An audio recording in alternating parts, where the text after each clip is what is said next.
Electric circuit. What is a circuit?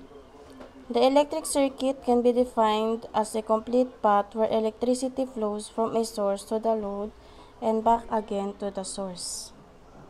Here is the example picture of a complete circuit using a symbol.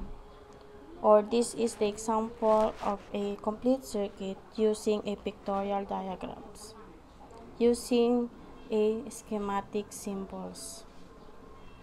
There are four types of parts of circuit. First part is the source. It is where the electricity came from.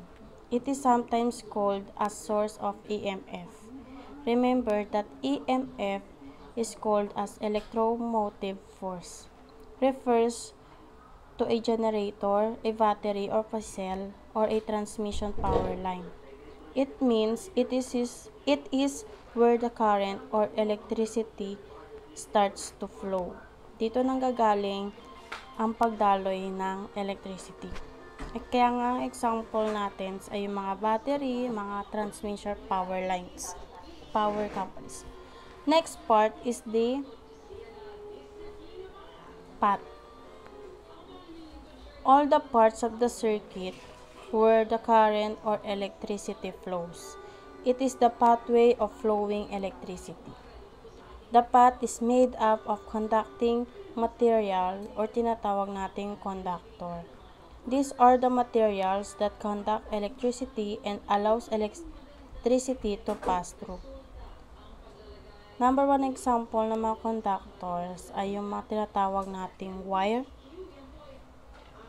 na solid or either stranded.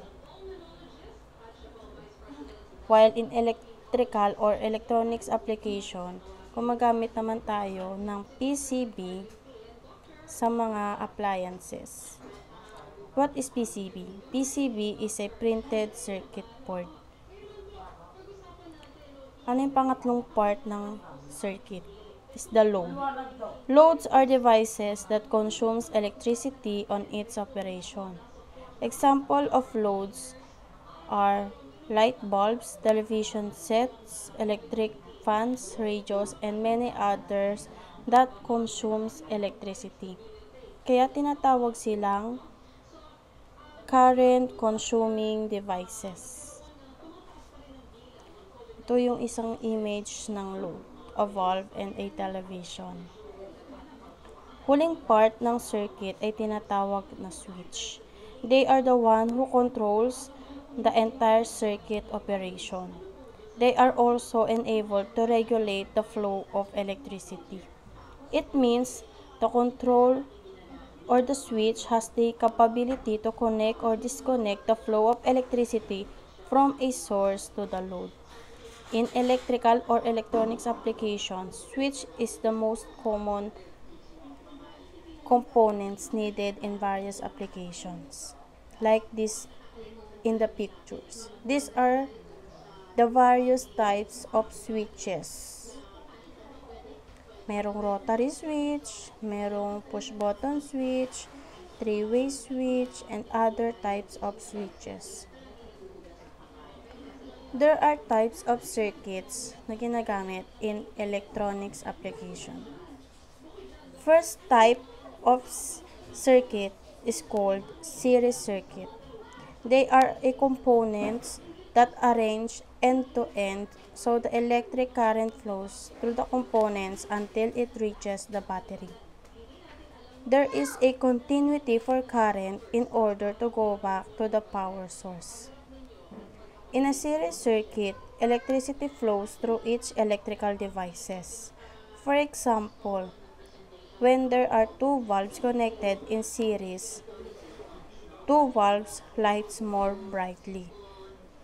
If there were three bulbs in the circuit, the brightness of the light depends on the amount flowing in each devices. For example, ito yung isang example ng series circuit.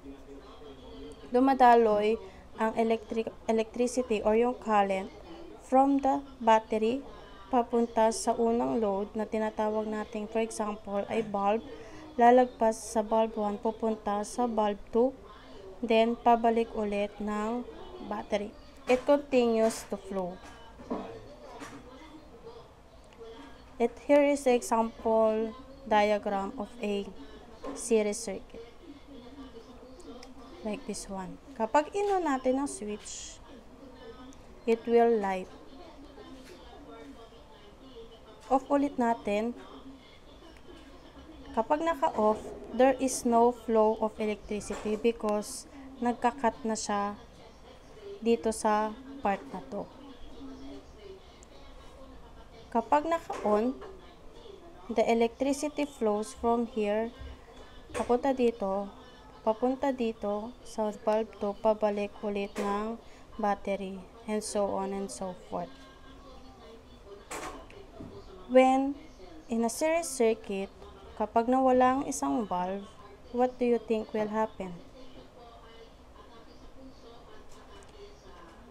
Yes, there is no flow of electricity because walang nagko-consume dito sa part na to. Kaya, hindi dadaloy ang electricity papunta sa pangalawang bulb. Ang tawag dyan ay tinatawag na open circuit. In a series circuit, uses various formula using Ohm's law. What will happen if one of the bulb is being removed? Yes, very good. There is no light on the other bulb. Here is the example, a series circuit with 3 bulbs.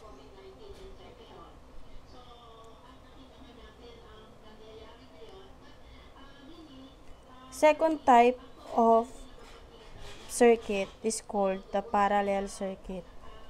Parallel circuit is the circuit whereby 2 or more bulbs are wired with each other bulb having its own circuit.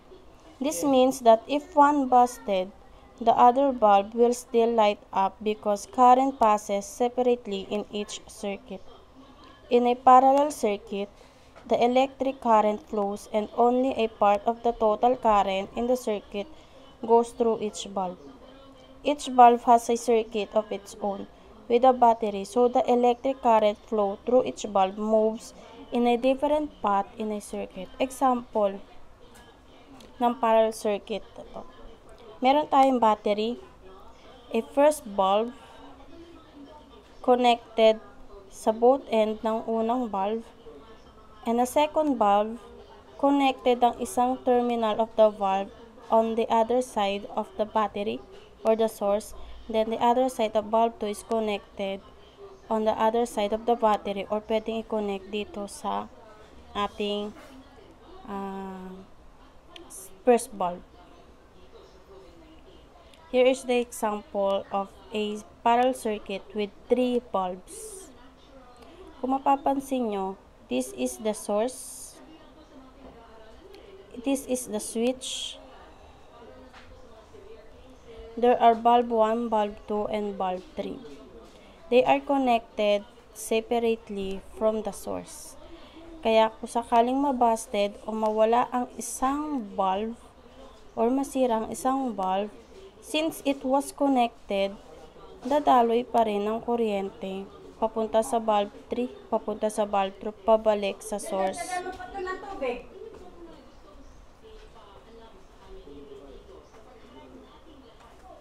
So, these are the example of a parallel.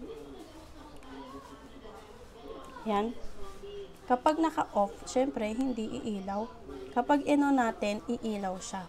Ma'am, what will happen again if one bulb is removed or busted? When you say busted, nasira. Yes, very good. It will light out the bulb number 2 and the bulb number 3. Kahit mawala ang bulb number 2, iilaw pa rin yung bulb number 3. Ganyan gumagana ang parallel circuit. Ang tawag dyan, complete circuit dahil gumagana pa rin or the valve is still going on or there is a flow, continuous flow of electricity or current. Ito siya. Para makita natin. Merong battery. Tatalo yung electricity, yung current from valve 1 papunta sa valve 2. Then, magtatagpo ang current from valve 2 to and valve 1 here in the other part of the battery. So, there is a continuous flow of electricity. Kahit na mawala ang isang valve, iilaw pa rin ang valve number 2. So, dito nagtatapos ang types of circuit and also its parts.